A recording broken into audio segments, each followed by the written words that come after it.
اهدنا الصراط المستقيم.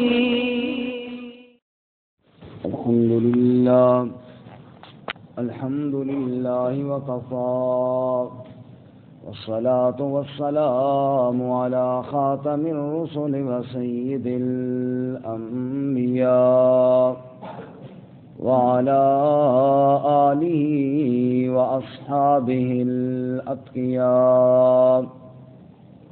أما بعد فأعوذ بالله من الشيطان الرجيم.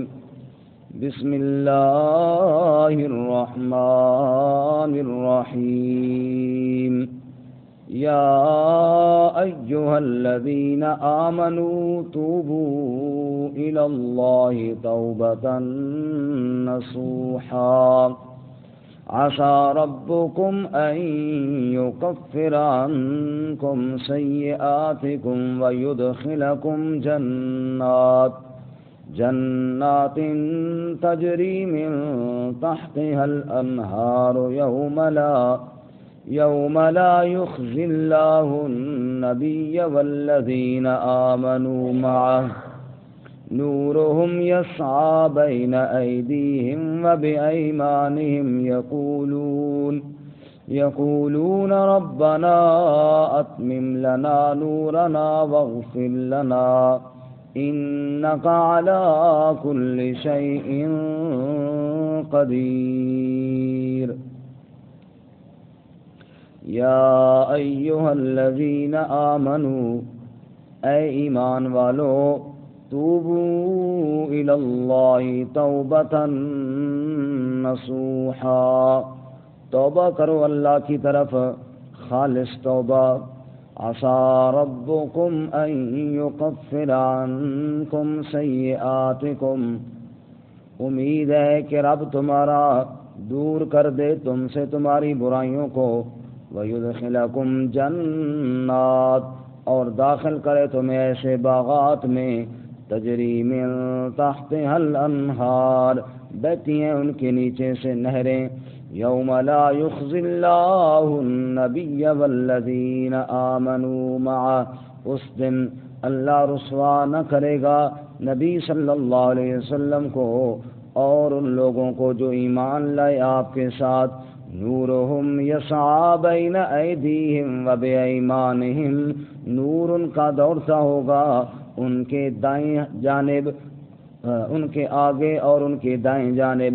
یقولون وہ کہیں گے ربنا اتمم لنا نورنا اے ہمارے رب پورا فرما ہمارے لیے ہمارے نور کو. واغفر لنا اور بخشش فرما ہمارے لیے. انک علی کل شیء قدیر بے شک تو ہر چیز پر قادر ہے.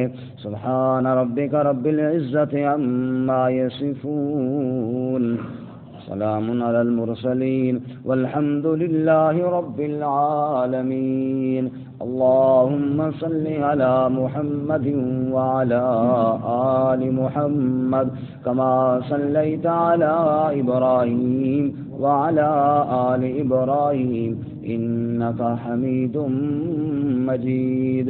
اللهم بارك على محمد وعلى آل محمد كما باركت على إبراهيم وعلى آل إبراهيم إنك حميد مجيد.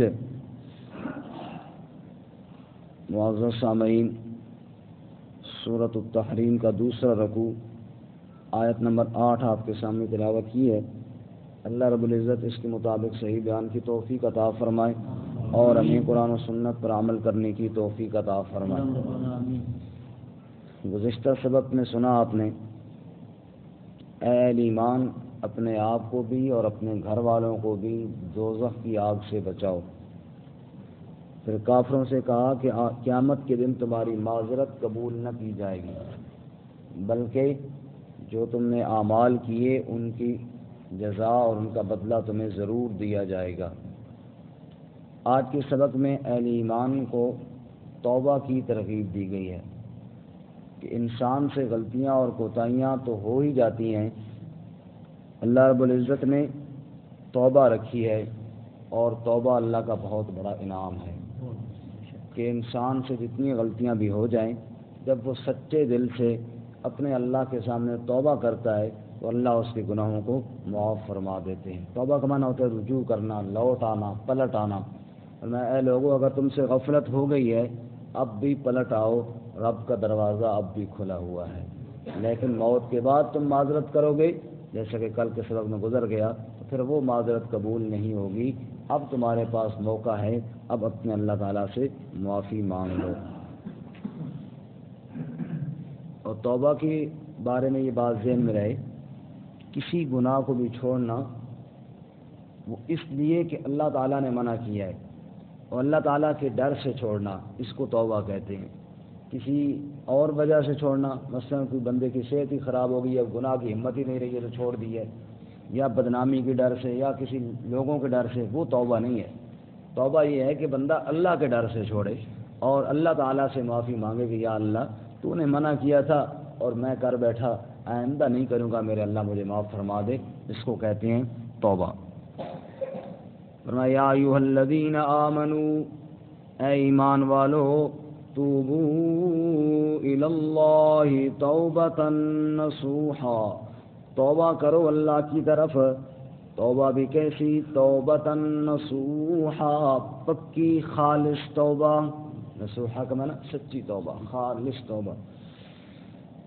اب توبۃ نصوحا کا کیا مراد ہے؟ سے کیا مراد ہے؟ سچی توبہ کون سی ہوتی ہے جس کو اللہ تعالیٰ یہاں پہ حکم دے رہے ہیں؟ اس میں کئی تفسیریں ہیں، میں آپ کے سامنے عرض کرتا ہوں۔ توبہ کی شرائط جو قرآن و حدیث کی روشنی میں سامنے آتی ہیں وہ 4 ہیں۔ کتنی ہیں جی؟ 4۔ پہلی شرط یہ ہے کہ جو بندہ گناہ کر رہا تھا اس سے علیحدگی اختیار کرے، اس گناہ کو چھوڑ دے۔ مثال کے طور پہ بدکاری کر رہا تھا، حرام خوری کر رہا تھا، سود تھا، رشوت تھا، ایسے جو بھی گناہ تھا، اس گناہ سے الگ ہو جائے، یہ توبہ کی پہلی شرط ہے۔ توبہ کی دوسری شرط یہ ہے کہ جو گناہ پہلے کر چکا ہے اس پر ندامت ہو، شرمندگی ہو، اس پر فخر نہ کرے۔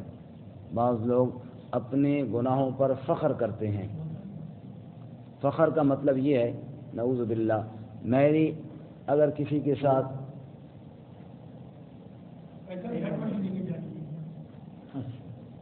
ٹھیک ہے نماز پڑھیے۔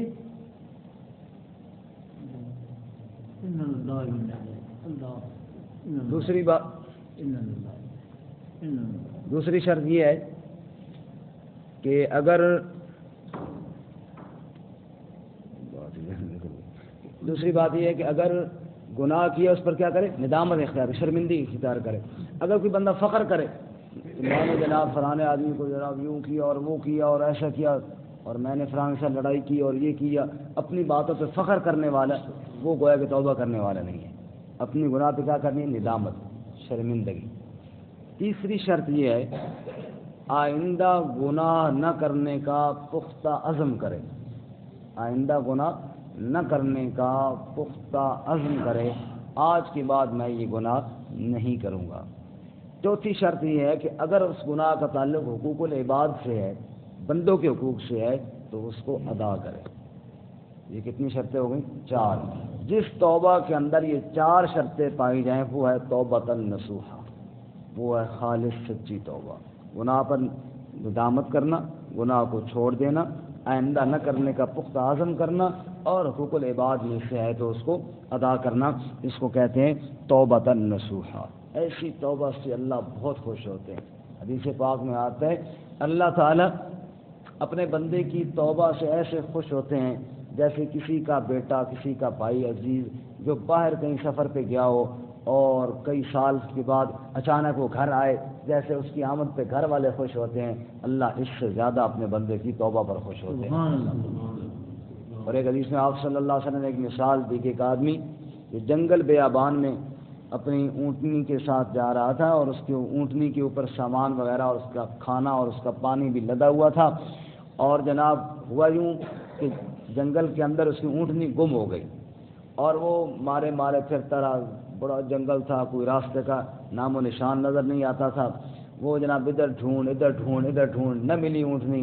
بالآخر تھک ہار کر بیٹھ گیا اور کہ اب تو میں مر ہی جاؤں گا، نہ میرے پاس پانی ہے پینے کے لیے اور نہ میرے پاس کھانا ہے کھانے کے لیے، اور ایک درخت کے نیچے آ کے یوں لیٹ گیا اور افسوس کے ساتھ اسی لیٹنے کے دوران اس کی آنکھ لگ گئی، تو تھوڑی دیر کے بعد جو آنکھ کھلی تو اونٹنی کو قریب کھڑا ہوا پایا۔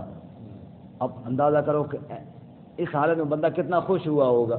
اللہ کے نبی صلی اللہ علیہ وسلم فرماتے خوش ہوا، اور خوشی میں اتنا خوش ہوا کہ بجائے زبان سے سیدھی بات نکلنے کی الٹی بات نکل گئی۔ کہنا تو یہ چاہیے تھا اس کو، اونٹنی کیوں نہ ملتی، یا اللہ میں تیرا بندہ ہوں، تو میرا رب ہے۔ اللہ کے نبی صلی اللہ علیہ وسلم فرماتے بھول کر اس کی زبان سے خوشی میں یہ نکل گیا پر اونٹنی کیوں نہ ملتی، نعوذ باللہ، میں یا اللہ تیرا رب ہوں اور تو میرا بندہ ہے۔ یہ بھول کر نکل گیا، لیکن اللہ کے نبی صلی اللہ علیہ وسلم اس کی خوشی کو بیان کر رہے ہیں، فرماتے ہیں جتنا وہ بندہ خوش ہوا نا کہ جناب اس کو پتہ ہی نہیں کہ اب میں کیا کہہ رہا ہوں، خوشی میں آ کے، اس سے زیادہ اللہ خوش ہوتے ہیں اپنے بندے کی توبہ سے۔ سبحان اللہ، اس سے زیادہ اللہ خوش ہوتے ہیں اپنے بندے کی توبہ سے، لیکن توبہ تو نصوحہ ہو، پکی اور سچی توبہ ہو۔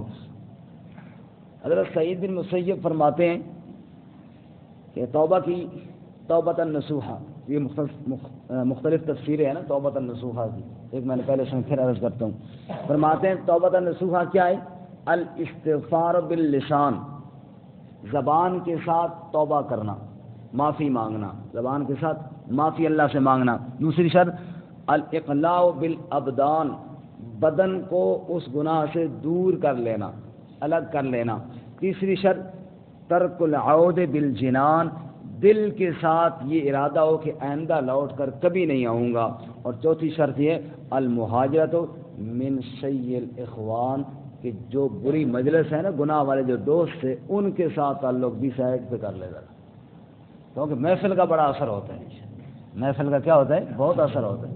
اگر نعوذ باللہ اللہ نہ کرے ایک آدمی شراب پیتا تھا تو وہ جو محفل تھی نا شراب خانہ جہاں پہ پیتا تھا وہ دوست، ان سے ذرا سائڈ مارے، کیونکہ ورنہ وہاں جائے گا اور کہے گا چلو میں پیتا تو نہیں ہوں لیکن بیٹھوں گا ادھر ہی بیٹھے گا، تو آج نہیں پیے گا تو کل پھر پیے گا۔ اس لیے فرماتے ہیں کہ اس محفل سے جہاں پہ یہ گناہ کیا کرتا تھا اپنے آپ کو ذرا سائڈ پہ رکھے اور بچا کے رکھے، اگر گناہ والی جگہ پہ جاتا رہے گا تو پھر گناہ کے اندر واقع ہو جائے گا، اس لیے فرمایا اپنے آپ کو وہاں سے دور رکھے۔ حضرت حسن بصری فرماتے ہیں توبۃ النصوحہ یہ ہے کہ پہلے گناہ سے جتنی محبت تھی اب گناہ سے اتنی نفرت ہونے شروع ہو جائے، پہلے گناہ سے جتنی محبت تھی اب دل میں گناہ سے اتنی نفرت پیدا ہو جائے، اس کو کہتے ہیں توبۃ النصوحہ۔ ذنون مصری کہتے ہیں توبۃ النصوحہ یہ ہے قلت المنام، قلت الکلام، قلت الطعام۔ فرماتے ہیں کہ ایسا گناہ کا افسوس ہو کہ بندے کی نیند اڑ جائے، قلت المنام، نیند ہی نہ آئے، نیند کم ہو جائے خوف کی وجہ سے کہ میں اللہ تعالیٰ کی نافرمانی کرتا رہا، قلت الطعام، اور جناب کھانا بھی مزہ نہ دے کہ میں کیا کرتا رہا، اور قلت الکلام، لوگوں کے ساتھ گپ شپ بھی مزہ نہ دے، اپنے گناہوں پہ بندہ افسردہ ہو جائے، اس کو کہتے ہیں سچی توبہ۔ یہ ہے توبۃ النصوحہ، سچی توبہ۔ فضیل بن عیاض رحمۃ اللہ علیہ، پہلے کئی بار ان کا واقعہ سنایا، وہ وقت کے بہت بڑے ڈاکو تھے، بلکہ ڈاکوؤں کے سردار بھی تھے، اور ڈاکے ڈالتے تھے اور جناب بس یہی ان کا مشغلہ تھا۔ ایک رات ڈاکے کی غرض سے جا رہے ہیں اور جناب اس تلاش میں ہے کہ کس گھر آج ڈاکہ ڈالنا ہے، رات کے پچھلے پیر ڈاکہ ڈالا کرتے تھے جب لوگ سو جاتے تھے سارے، تو باقی قافلے والے ابھی نہیں اٹھے اور یہ طاق میں ہے کہ کس گھر میں ڈاکہ ڈالنا ہے۔ تو ایک گھر سے آواز آئی جو رات کو تلاوت ہو رہی تھی، کوئی بچہ یا بچی یہ آیت پڑھ رہا تھا، الم یأن للذین آمنوا ان تخشع قلوبہم لذکر اللہ، کیا ابھی وقت نہیں آیا ایمان والوں کے لیے کہ ان کے دل اللہ کی یاد سے ڈر جائیں۔ فضیل بن عیاض نے جب یہ آیت سنی تو بالکل دل پر لی اور یہی 100% سمجھا کہ اللہ مجھے کہہ رہے ہیں کہ ابھی تیری توبہ کا وقت نہیں آیا، تو فوراً زمین سے مٹی اٹھائی اور سر پہ ڈالی اور چیخ کر کہا میرے اللہ اب وقت آ گئے، اب وقت آ گئے، اب میں توبہ کرتا ہوں۔ قافلے والوں کے پاس بھاگ کر گئے، اٹھو اٹھو اٹھو توبہ کرو۔ انہوں نے کہا توبہ کریں ڈاکہ ڈالیں کدھر ڈالیں؟ انہوں نے کہا نہیں نہیں ادھر اللہ بلا رہے ہیں اور اللہ کہہ رہے ہیں آؤ توبہ کرو، چلو میں بھی توبہ کرتا ہوں تم بھی توبہ کرو۔ سارے قافلے والوں کو توبہ پہ مجبور کیا، سب سے توبہ کروائی، اور پھر جس گھر ڈاکہ ڈالا تھا ایک ایک بندے کے پاس گئے، جس کا سامان جو موجود تھا وہ دیا، جو نہیں تھا وہ معافی مانگی اور اس کو راضی کیا۔ ایک ایک بندے کے بعد جہاں جہاں ڈاکہ ڈالا تھا ایک ایک گھر میں گئے اور بتایا کہ جناب میں نے ڈاکہ ڈالا تھا، اب میں توبہ کر رہا ہوں، تم بھی مجھے معاف کرو، اللہ سے بھی معافی مانگتا ہوں۔ اس کے بعد فرماتے ہیں فضیل بن عیاض سر اٹھا کر نہیں چلتے تھے، ایسے نظریں جھکی ہوئی اور بالکل جیسے افسردہ سا بندہ ہوتا ہے، پریشان سا بندہ ہوتا ہے، یوں چلا کرتے تھے۔ کسی نے کہا فضیل ہر وقت پریشان رہتے ہو؟ کا شرم آتی ہے جس مالک کی اتنی نافرمانیاں کی ہوں، کیسے سر اٹھا کے اوپر چلوں گا، میں سر اٹھانے کے قابل نہیں ہوں۔ تو یہ ہے توبۃ نصوحہ، سچی توبہ کہ جناب اپنے گناہ میں بندہ شرمندہ ہو جائے۔ پھر کہتے ہیں فضیل بن عیاض کا بیٹا جب فوت ہوا، جو اس کا سہارا تھا، اور فضیل بن عیاض اب بوڑھے ہو چکے تھے، تو ایک آدمی آیا، اس نے کہا بڑا افسوس ہوا، اس نے سر اٹھا کے مسکرائے، کہا میں اپنے اللہ کے فیصلے پر راضی ہوں۔ تو توبۃ نصوحہ ایسی ہو کہ دل کے اندر اللہ تعالیٰ کی طرف ایسا دھیان ہو اور اپنے گناہوں پہ ایسی ندامت اور شرمندگی ہو، اللہ ہم سب کو یہ نصیب فرمائے۔ حضرت سیدنا علی المرتضیٰ رضی اللہ تعالیٰ عنہ نے ایک شخص کو دیکھا توبہ کر رہا ہے اور بڑی تیز تیز کر رہا ہے، استغفر اللہ استغفر اللہ استغفر اللہ۔ حضرت علی نے جب دیکھا، سیدنا علی رضی اللہ تعالیٰ عنہ نے ارشاد فرمایا کہ یہ توبہ جھوٹوں کی توبہ ہے، جھوٹی توبہ ہے۔ میں نے کہا جی سچی توبہ کون سی ہے؟ تو آگے یہی بات بتائی کہ سچی توبہ یہ ہے کہ پہلے اپنے گناہ کو سوچ، اس پر ندامت کر، شرمندگی کر، گناہ کو چھوڑنے کا عزم کر، پھر اللہ سے دل کے ساتھ توبہ کر، یا اللہ میں آئندہ یہ کام نہیں کروں گا، یہ ہے توبہ۔ اللہ ہم سب کو سچی توبہ نصیب فرمائے۔ اسی کا حکم دیا گیا ہے، یا ایھا الذین آمنوا توبوا الی اللہ توبۃ نصوحا، فرماتے ہیں اے ایمان والو توبہ کرو اللہ کی طرف، خالص توبہ، سچی توبہ۔ عسیٰ ربکم ان یکفر عنکم سیئاتکم، جب تم خالص توبہ کرو گے تو کیا ہوگا؟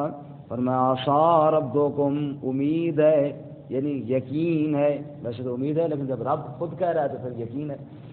عسیٰ ربکم، یقین ہے کہ رب تمہارا، ان یکفر عنکم سیئاتکم، وہ دور کر دے گا تم سے تمہاری برائیوں کو۔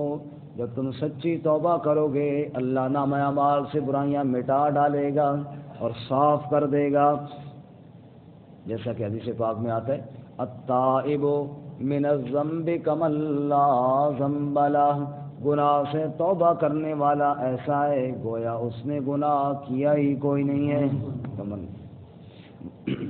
آگے فرماتے ہیں وَيُدْخِلَكُمْ جنات، اور داخل کرے گا تم کو ایسے باغات میں تجری من تحتها الانہار، کہ جن کے نیچے نہریں بہتی ہوں گی۔ یہ کون سا دن؟ یوم لا یخزی اللہ النبی، جس دن اللہ رسوا نہ کرے گا اپنے نبی صلی اللہ علیہ وسلم کو، والذین آمنوا معہ، اور ان لوگوں کو جو آپ کے ساتھ ایمان لائے تھے۔ اس دن اللہ کے نبی بھی عزتیں پائیں گے، نبی پر ایمان لانے والے مومن بھی عزتیں پائیں گے۔ اللہ ہمیں نصیب فرمائے، اس دن کی ذلت سے اللہ محفوظ فرمائے۔ دنیا کی سختیاں تو گزر جاتی ہیں، ختم ہو جاتی ہیں، وہ ہمیشہ ہمیشہ ہماری جو سختی ہے نا، اللہ اس سے ہم سب کی حفاظت فرمائے۔ اور اس دن کیا عزت ملے گی اہل ایمان کو اور توبہ کرنے والوں کو؟ فرمایا نورہم یسعی بین ایدیہم و بایمانہم، نور بھاگتا ہوگا، نور چلتا ہوگا ان کے آگے بھی اور ان کے دائیں جانب بھی۔ یہ اس وقت ہوگا جب جنت کی طرف وہ جا رہے ہوں گے، اور سورۃ الحدید میں ہم پڑھ چکے ہیں، سورۃ الحدید یوم تری المؤمنین والمؤمنات یسعی نورہم بین ایدیہم و بایمانہم، اہل ایمان کے آگے اور ان کے دائیں جانب نور دوڑ رہا ہوگا، لیکن کچھ منافقین بھی، وہ بھی ان کے نور کی روشنی میں چلنا شروع کر دیں گے۔ اچانک کیا ہوگا؟ فضرب بینہم بسور لہ باب باطنہ فیہ الرحمہ وظاہرہ من قبلہ العذاب۔ وہ منافقین جو دنیا میں اہل ایمان کے ساتھ ملے جلے رہتے تھے اور بظاہر اپنے آپ کو اہل ایمان ظاہر کرتے تھے، لیکن اندر منافقت چھپا کر رکھتے تھے، تو وہ بھی اس نور میں چل پڑیں گے۔ اچانک ایک دیوار حائل کر دی جائے گی، باطنہ فیہ الرحمہ وظاہرہ من قبلہ العذاب، ادھر اللہ کی رحمت ہوگی اور ادھر جہنم کا عذاب ہوگا۔ اور پھر وہ چیخیں گے اور کہیں گے ٹھہرو ٹھہرو، رک جاؤ رک جاؤ، نقتبس من نورکم، ہمیں بھی چلنے دو اس نور میں، ہمیں بھی حاصل کرنے دو اس نور میں سے۔ اور اہل ایمان جواب میں کہیں گے قیل ارجعوا وراءکم فالتمسوا نورا، ارے نور یہاں پہ نہیں ملتا، جاؤ لوٹ جاؤ دنیا سے نور حاصل کر کے آ جاؤ، نور تو وہاں سے ملتا ہے۔ اب توجہ کرنا، اب اس آیت کو ذہن میں رکھ کے اب یہ سمجھ آئے گی۔ دن قیامت کے جب منافقین کو دیوار قائم کر کے دوزخ کی طرف دھکیل دیا جائے گا، اس وقت اہل ایمان کی حالت کیا ہوگی؟ یقولون، اہل ایمان اس وقت کہہ رہے ہوں گے ربنا اتمم لنا نورنا، اے ہمارے رب ہمارے لیے نور کامل فرما دے۔ یا اللہ جس طرح ان کو آدھے راستے میں دھکیل دیا گیا نور چھین کر، اے اللہ ہمارے ساتھ ایسا نہ کرنا، اتمم لنا نورنا، اے اللہ ہمارا نور پورا کر دے، کامل کر دے۔ کیا مطلب؟ اے اللہ جنت کے داخلے تک اسی عزت کے ساتھ ہمیں پہنچا دے۔ یا اللہ ہمیں توڑ پہنچا دے، توڑ کا مطلب پتہ ہے منزل تک پہنچا دے۔ اتمم لنا نورنا، اے اللہ نور کامل فرما دے، نور مکمل فرما دے۔ اور واغفر لنا، اگر غلطیاں ہوئی ہیں تو یا اللہ وہ معاف فرما دے، غلطیوں سے درگزر فرما، اور یا اللہ ایمان کی وجہ سے نور کامل فرما دے۔ سبحان اللہ، اللہ ہم سب کو کامل نور عطا فرمائے۔ یہ جو نماز میں دعا پڑھتے ہیں اہدنا الصراط المستقیم، اے اللہ ہمیں سیدھا راستہ، دو معنی ہے کہ سیدھا راستہ دکھا اور سیدھے راستے پر چلا۔ دکھا بھی درست ہے، معنی دونوں درست ہیں، چلا بھی درست ہے، لیکن زیادہ بہتر معنی کیا ہے؟ راستے پر چلا۔ دکھا کا مطلب یہ ہوتا ہے نا بندہ راستہ دکھا دے، بھائی تو نے کہاں جانا ہے؟ فیض آباد جانا ہے، یہ سامنے روڈ پہ چلا جا، آگے جناب وہ کھنا پول آئے گا اور آگے مڑ جا، آگے فیض آباد کی طرف۔ اب یہ ہے راستہ دکھا دیا، اب آگے جیسے کوئی مرضی جائے۔ اور چلا یہ ہوتا ہے کہ بندہ کہے آؤ بھائی میں ادھر جا رہا ہوں، میرے ساتھ بیٹھو، میں تجھے وہاں تک چھوڑ آؤں۔ سمجھ آئیے؟ ایک تو یہ راستہ دکھا دینا، ایک ہے راستے پر چلا کر منزل تک پہنچا دینا، قراءۃ الطریق اور ایصال المطلوب۔ فرماتے جس نے دکھا دیا ہے وہ بندہ بھٹک سکتا ہے، پھر بھی ممکن ہے کسی اور گلی میں مڑ جائے، پتہ تو ہے نہیں، ممکن ہے کہیں اور غلطی کر جائے، لیکن جو بندہ ساتھ ہوتا ہے نا رہبر اور پہنچا کے آتا ہے یہ بھولتا نہیں ہے۔ یا اللہ اتمم لنا نورنا، صرف دکھانا نہیں ہے، اہدنا الصراط المستقیم، اے اللہ ہمیں چلانا ہے اور ہمیں جنت تک پہنچا کر یا اللہ آنا ہے۔ تیری رحمت کے بغیر ہم بھٹک جائیں گے، تیری رحمت کے بغیر ہم نہیں پہنچ پائیں گے۔ یا اللہ اپنی رحمت کاملہ کے ساتھ ہمیں جنت تک پہنچا کے آ جا۔ یہی وہ دعا ہے جو جنتی وہاں پہ کریں گے۔ ربنا اتمم لنا نورنا واغفر لنا، ایک دفعہ پڑھ لیں سارے، ربنا اتمم لنا نورنا واغفر لنا انک علی کل شیء قدیر۔ اے اللہ نور پورا فرما دے، گناہوں کو معاف فرما دے، بے شک تو ہر چیز پر قادر ہے۔ سبحان اللہ۔ اللہ تعالیٰ اس دعا کو ہم سب کے حق میں قبول فرمائے، ہمارے والدین کے حق میں قبول فرمائے، پوری امت کے مسلمانوں کے حق میں قبول فرمائے۔ ترجمہ دوبارہ سنیں۔ یا ایھا الذین آمنوا، اے ایمان والو، توبوا الی اللہ توبۃ نصوحا، توبہ کرو اللہ کی طرف پکی خالص توبہ۔ عسیٰ ربکم ان یکفر عنکم سیئاتکم، یقیناً تمہارا رب دور کر دے گا تم سے تمہاری برائیوں کو، ویدخلکم جنات، اور داخل کرے گا تمہیں ایسے باغات میں، تجری من تحتها الانہار، بہتی ہوں گی جن کے نیچے سے نہریں۔ یوم لا یخزی اللہ النبی والذین آمنوا معہ، اس دن اللہ رسوا نہ کرے گا نبی کو صلی اللہ علیہ وسلم اور ان لوگوں کو جو ایمان لائے آپ کے ساتھ۔ نورہم یسعی بین ایدیہم و بایمانہم، نور دوڑتا ہوگا ان کے آگے اور ان کی دائیں جانب. یقولون وہ کہتے ہوں گے ربنا اتمم لنا نورنا اے ہمارے رب مکمل کر دے ہمارے لیے نور ہمارا. واغفر لنا اور بخشش فرما دے ہمارے لیے. انک علی کل شیء قدیر بے شک تو ہر چیز پر قادر ہے.